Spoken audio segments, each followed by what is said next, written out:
Good morning. Today is Thursday, April 21st, and I'm Carmen Blackwell with your 3 News Now morning update.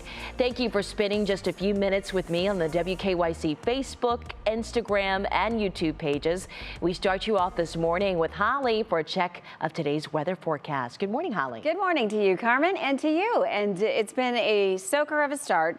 Lots of you dealing with those rain showers still.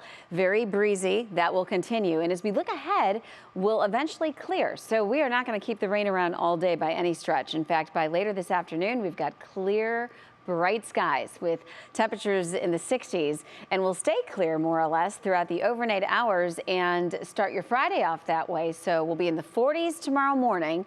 Then cloud cover starts to increase. And as we look ahead to Friday evening, we bring in more rain chances as a warm front lifts through the region. And I'll tell you what, that warm front's going to make for one heck of a weekend here in Northeast Ohio. Here's a look at your Union Home Mortgage 7-day outlook. Tomorrow's highs near 60 degrees. Then by Saturday, after a few shower chances early, we're literally talking highs in the upper 70s. We will hit 81 degrees on Sunday. What a weekend to be out and about. Then we've got scattered showers and thunderstorms Monday and another cool down as we get into Tuesday, Wednesday. Wednesday's highs in the 40s. It's not just a tragedy for the family, although that is the major thing. It's a tragedy for the community. And you start thinking about people who have kids that are that age that are impacted by that, neighbors that are impacted by that. Some developing news for you this morning out of Portage County. An 11-year-old is dead after being stabbed, and the prime suspect, well, it's the boy's own 18-year-old brother. 18-year-old Nathan McAtee is currently in jail on $1 million bond, and he's facing aggravated murder charges. Police say this took place on Monday afternoon and that the suspect told them on scene that he stabbed someone. That's when they found 11-year-old Joseph McAtee dead inside. Well, here's one of several tense moments from inside the courtroom yesterday. Bond is set at $1 million cash or surety. That's ridiculous. What's ridiculous? Well, I'm not even gonna go there. McAtee has a preliminary hearing next Friday. Oh, more local headlines to bring you this morning. Here's 3 things to know. New details regarding the Pepper Pike rabbi who was arrested for allegedly trying to meet up with a 15-year-old boy for sex. Stephen Weiss's congregation released a statement on Wednesday saying that it is shocked to learn about his arrest. Weiss was immediately suspended and ordered to stop engaging in any congressional duties. He was also barred from the premises.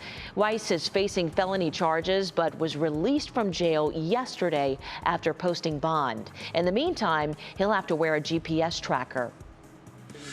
And it has been one of the biggest cases of its kind against a healthcare professional in the nation.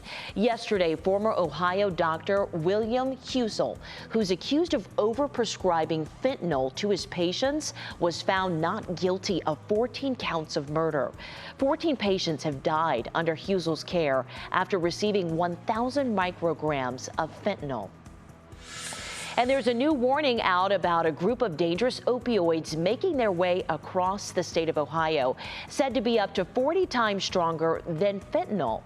Attorney General Dave Yost says that the drugs have called nitazines, also known as Frankenstein opioids.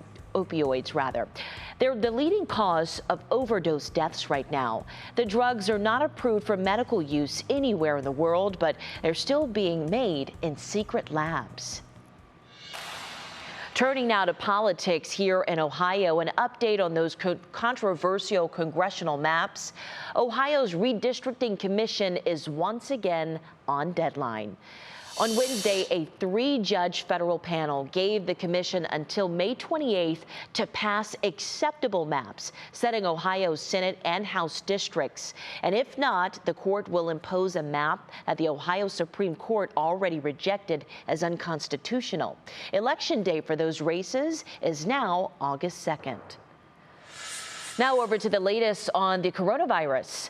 The Department of Justice filed an appeal to a ruling striking down the mask mandate on mass transit. The ruling from a Florida judge ended the federal mandate earlier this week. The DOJ's appeal comes after the CDC recommended to keep the mask requirements in place. The appeal does not block the judge's decision, so passengers can now travel without a mask while the case is being litigated. That appeal comes as the Omicron subvariant of COVID is making its way around the country.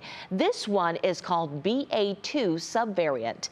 While Omicron's first strain is still the most dominant, this spinoff now accounts for roughly 1 in 5 new cases in the U.S. And while doctors say this strain is super contagious, its symptoms are less severe so far. Well, check this out. A local choir got their time to shine yesterday on the Today Show. Just take a look. Sing, sing, sing, sing, sing it out as loud as you can. Make them hear you from Atlanta, Japan. Don't let them bring you down, down, down, down, down, down, down. Yeah! What a way to represent Northeast Ohio, ladies. Well, the choir, which is from Strongsville, was in the crowd during the show when Hoda asked them if or where they were from and to show off their vocal skills. So it's exciting to see some local faces there in New York. Well, thank you for taking the time to join me this morning for your 3 News Now morning update. Our digital team will continue to bring you the stories making headlines around Northeast Ohio and the world. But in the meantime, make sure that you continue to check out our social media pages and WKYC.com throughout your day. I'm Carmen Blackwell, and I'll see you tomorrow morning right here on Go, starting at 4:30. Have a great day.